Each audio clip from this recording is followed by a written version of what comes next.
नमस्कार. लज्जत जेवणाची या चॅनलवर आपले खूप खूप स्वागत आहे. मित्रमैत्रिणींनो, आज मी मार्केटला गेली होती आणि त्या ठिकाणी मला अनेक भाज्या मिळाल्या. त्यासुद्धा गावठी भाज्या, गावरान भाज्या. ह्या भाज्या मी माळणीकडून किंवा शेतकरी जे भाज्या घेऊन येतात त्यांच्याकडून घेते. कारण माझा हा उद्देश असतो की शेतकरी किंवा माळणी एवढीचं टोपलं घेऊन माळणी बसलेलं असतात. दिवसभर त्या उन्हातानात उभे असतात, बसलेले असतात की उभे असतात आणि एवढ्याशा टोपल्या घेऊन बसलेले असतात. कधीही त्यांच्याकडून भाजी घेताना भाव कधी करू नये असं मला तरी वाटते. कारण 4 पैशासाठी ते बसलेले असतात. बाकीची लोक भाजी विकून खूप खूप मोठे झालेले आहेत. पण अशा ज्या छोटे छोटे उद्योग करणारे, धंदे करणारी जी लोक आहेत त्यांना त्याच्यातून काहीच फायदा होत नाही. तेव्हा आपण नेहमी भाव न करता त्यांच्याकडून त्यांना कसा फायदा करून देता येईल हा उद्देश आपण समोर ठेवायचा. त्या ह्या सगळ्या भाज्या मी जेव्हा जाते तेव्हा आठवड्याची भाजी घेऊन येते आणि मी त्या माळणीकडून किंवा शेतकऱ्याकडूनच घेण्याचा प्रयत्न करते. तर आज ही मार्केटमधून इथे आणण्यात भाजीचं आणून इथे घेतलेली आहे. मी काकडी, चिबूड घेतलेला आहे, दुधी घेतलेलं आहे, कारळे घेतले आहे, भेंडी घेतलेले आहे, भोपळा, पडवळ, शेकटाची शेंगा आहे आणि ही पालेभाजी घेतलेली आहे. आणि बाकी एवढे साहित्य मी घेऊन घेतलेले आहे. शेपूची भाजी आहे ही हिरवीगार अशी.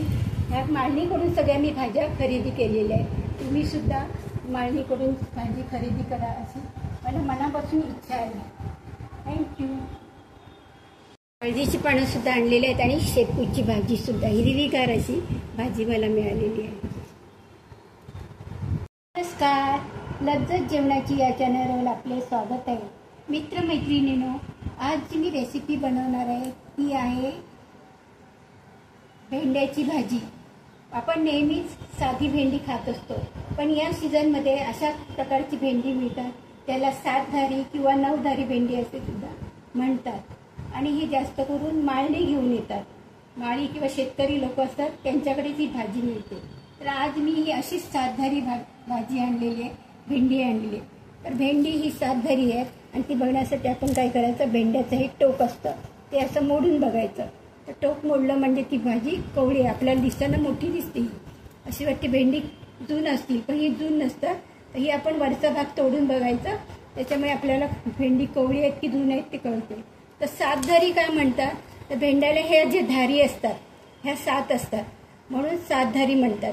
काही भेंडी अशी असतात त्याला 9 धारी म्हणतात. त्याला 9 धार, धार म्हणजे ही अशा प्रकारची जे रेषा दिसते आपल्याला त्याला धार म्हणतात. तर ह्या 7 धारीची भाजी मी तुम्हाला आज दाखवणार आहे. त्यासाठी लागणारे साहित्य पुढील प्रमाणे. भेंडी धुवून पुसून घेतलेली आहे आणि अशी कापून घेतलेली आहे. ही 7 धारी भेंडी आहे. आपण नेहमी जी भेंडी आणतो ती वेगळी असतात आणि ही फक्त वर्षातून येणारी भेंडी असतात आणि ह्याला 7 धार असतात. तर भेंड्याची भाजी कशी करायची, मिरचीवर सुद्धा करू शकतो, मसाल्यावर सुद्धा करू शकतो. आज मी ही भाजी मिरचीवर करणार आहे. तर मी इथे तेल टाकलेलं आहे, थोडे राई टाकणार, त्यानंतर जिरं, गॅसवर स्टोव केलं,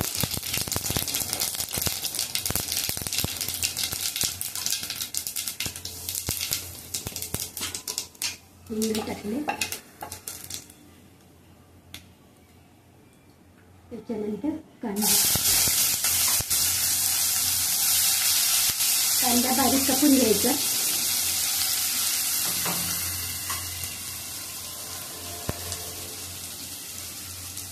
त्याच्यानंतर मिरची सुद्धा टाकते, मिरची कट करून घेतलेली आहे.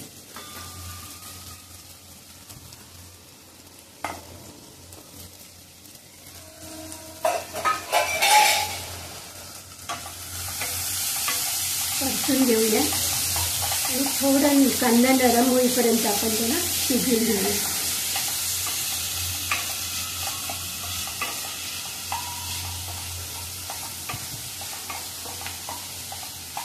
आता कधी कधी काय होतं की भेंड्याची भाजी चिकट होते. तर त्यासाठी आपण काय करायचं, त्याच्यात कोकम टाकायचा. 1-2 कोकमचे तुकडे टाकले किंवा लिंबू पिळून टाकला तर त्याचा चिकटपणा निघून जातो. माझी आई भेंड्याची भाजी, भेंडी कापून नंतर ती भाजून घ्यायची तव्यावर आणि नंतर तिला फोडणी द्यायची. पण मी आता ही डायरेक्ट करणार आहे.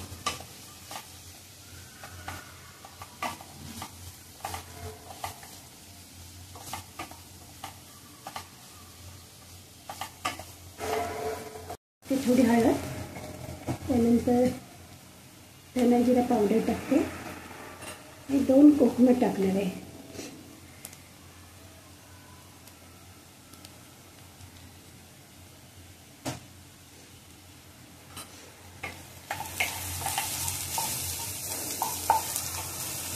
गॅस थोडा लो करते.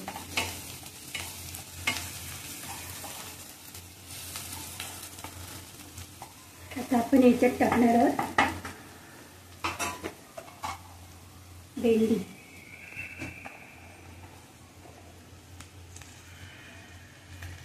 थोडी टाकून ढवळून घ्यायची, नंतर परत दुसरी टाकायची, म्हणजे छान मिक्स होतं.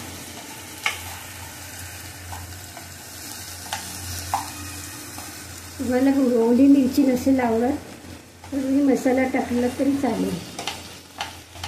मी दोन्ही प्रकारची करते, मसाल्याची पण करते, कधी मिरचीवर पण करते.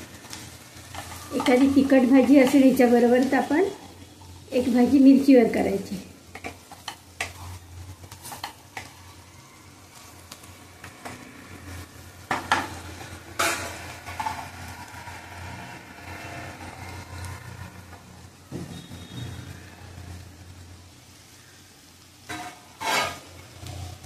तर मी गॅसची फ्लेम कमी केलेली आहे.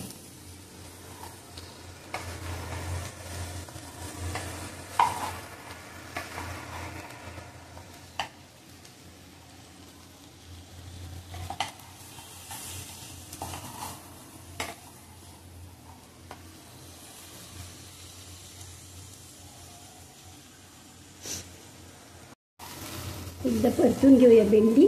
आता मी मीठ टाकते, अंदाजाने मीठ टाकायचं.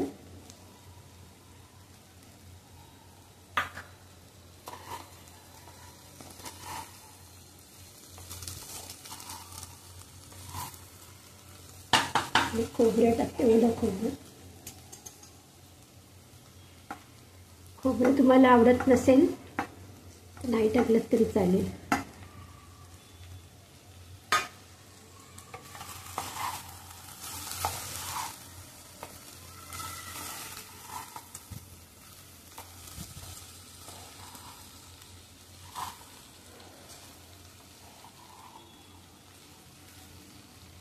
चिकट वगैरे झालेलं नाही, कारण मी त्याच्यात कोकम टाकलेलं आहे.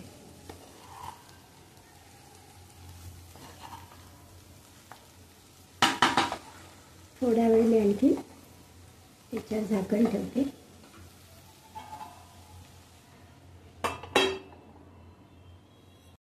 माझी सातधारी भेंडी ही भाजी तुम्हाला आवडली असल्यास नक्कीच लाईक करा, शेअर करा, सबस्क्राईब करा आणि तुम्ही सुद्धा सातधारी भेंडी आणून त्याची भाजी करून बघा.